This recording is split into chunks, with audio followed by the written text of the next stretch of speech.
Friends ఈరోజు క్లాస్లో మన సింటాక్స్ ఫర్ సిఎస్ఎస్ గురించి చూద్దాం. సో ఫస్ట్గా వచ్చేసరికి సెలెక్టర్. ఈ సెలెక్టర్ ప్లేస్లో మనం ఇక్కడ ఏ అని తీసుకున్నాం, లేదంటే మీరు H1 కానీ పీ కానీ సో ఏ ట్యాగ్ అయినా తీసుకోవచ్చు. సో నెక్స్ట్ వచ్చేసరికి డిక్లరేషన్ స్టార్ట్. దీన్ని కెర్లీ బ్రేస్తో స్టార్ట్ చేస్తాం.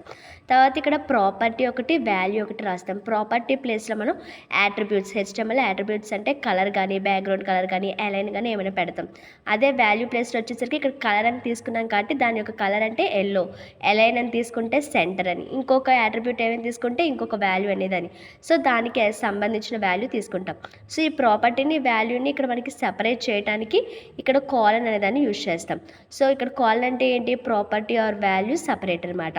నెక్స్ట్ వచ్చేసరికి ఇక్కడ సెమీ కాలన్. ఈ సెమీ కాలన్ ఏంటంటే డిక్లరేషన్ సపరేట్, అంటే ఈ ప్రాపర్టీ వాల్యూ అనేది ఇక్కడ మనకి ఎండ్ అయిపోతుంది. నెక్స్ట్ ఇంకొక ప్రాపర్టీ వాల్యూ తీసుకోవచ్చు. అలాగా మనం ఈ ప్రాపర్టీ వాల్యూ అనేది ఎండ్ చేయడానికి దీన్ని యూజ్ చేస్తాం. తర్వాత డిక్లరేషన్ ఎండ్, ఇక్కడతో స్టార్ట్ అయింది ఇక్కడతో ఎండ్ అవుతుంది.